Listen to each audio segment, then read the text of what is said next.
Good morning students. तो हम लोग आज थर्ड लेसन पढ़ेंगे। जरा मुस्कुराइए। मुस्कुराइए यानी कि हंसना। आप अपनी टेक्स्ट बुक में पेज नंबर 14 पर देख सकते हैं। ठीक है, यहाँ पे देखिए कुछ लिखा हुआ है चैप्टर से रिलेटेड। जीवन में हास्य का बहुत ही महत्व है। हास्य जीवन के दुख को भुलाकर नई उमंग भर देता है। हंसने से हमारा स्वास्थ्य अच्छा रहता है। यानी कि हमारे जीवन में हास्य यानी हंसना बहुत ही महत्व का है। ठीक है, क्योंकि वो एक मेडिसिन भी माना जाता है ना। हास्य जीवन के दुख को भुलाकर, यानी कि कभी भी हम परेशान या दुखी रहते हैं, अगर हम हंस दे तो वो हम भूल जाते हैं ना दुख को। हंसना हमारा स्वास्थ्य अच्छा रहता है, यानी कि हम हमेशा हंसते रहेंगे तो हमें हेल्दी रहेंगे। आइए कुछ ऐसे चुटकुले पढ़े कि जो आपको मुस्कुराने के लिए मजबूर करेंगे। यानी कि इस चैप्टर में हमको हंसाने के लिए चुटकुले दिए हुए हैं। ठीक है, चलिए। फर्स्ट, मालिक किराएदार से, यानी कि एक मालिक है वो अपने किराएदार से कह रहा है तुम मुझे किराया क्यों नहीं देते। यानी कि मालिक उससे पूछ रहा है कि तुम मुझे किराया क्यों नहीं दे रहे हो। तो किराएदार आंसर क्या है, आपने ही तो कहा था इसे अपना ही घर समझना। यानी कि यहाँ पे क्या चुटकुले दिए है ना। तो मालिक किराएदार से पूछ रहा है कि तुम मुझे क्यों नहीं दे रहे हो। तो किराएदार कहता है कि मैं जब आया था रहने तो आपने तो कहा था कि अपना घर समझो। तो कोई अपने घर का किराया थोड़ी देता है। उस तरह से वो मालिक को जवाब देता है। ठीक है।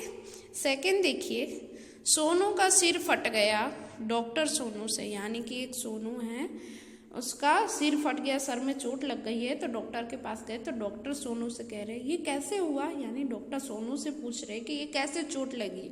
तो सोनू डॉक्टर से, यानी कि सोनू डॉक्टर को आंसर दे रहे हैं, मैं पत्थर से कील ठोक रहा था, एक आदमी ने मुझसे कहा गधे कभी खोपड़ी का भी इस्तेमाल कर लिया कर।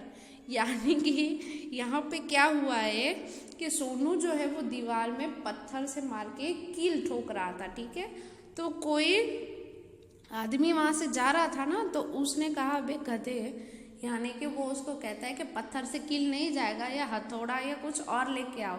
तो वो इस तरह से कहना चाहता था, पर उसने टोंट मारा कि कभी खोपड़ी का यानी दिमाग लगा के काम किया करो। तो वो क्या समझा कि वो मुझे बोल रहा है कि पत्थर की जगह दिमाग, खोपड़ी से हमें कील ठोकनी चाहिए। तो वो इस तरह से अपना सिर जो है वो कील पे जोर जोर से पटकने लगता है कील मारने के लिए। इस तरह से उसको चोट लग जाती है सिर पे।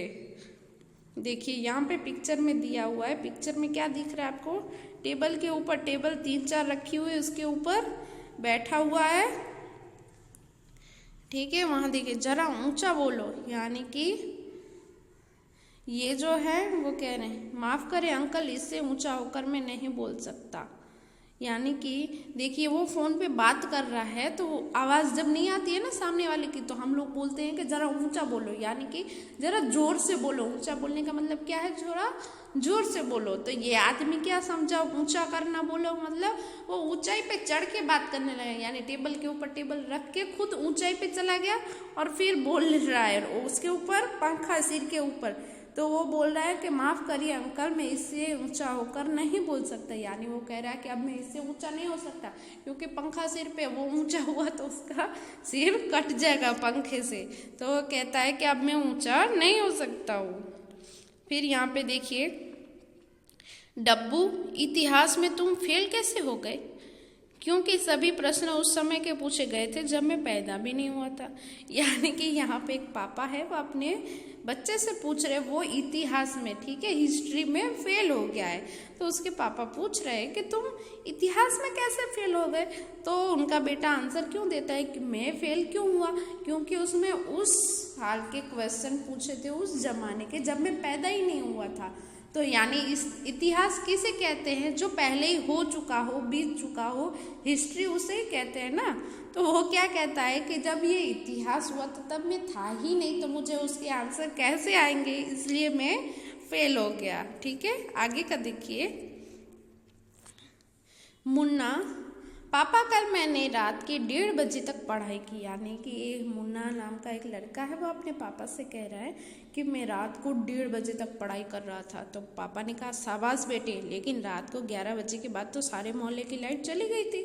यानी कि उसके पापा कह रहे हैं कि बहुत अच्छा किया, पर रात को 11 बजे से तो पूरे मोहल्ले की लाइट ही चली गई थी। तो मुन्ना, सच मैं तो पढ़ने में इतना मग्न था कि मुझे पता ही नहीं चला। यानी कि मुन्ना जो वो कह रहा है कि आप सच बोल रहे हैं, लाइट चली गई थी, मुझे तो पता ही नहीं था, क्योंकि वो पढ़ने में इतना बिजी था, मग्न था कि उसे पता भी नहीं था कि लाइट चली गई है। तो वो पढ़ कैसे रहा था? वो ऐसे बोल रहा है कि मैं तो पढ़ने में इतना बिजी था कि मुझे पता ही नहीं चला कि कब लाइट गई, पर लाइट नहीं थी तो वो पढ़ेगा कैसे?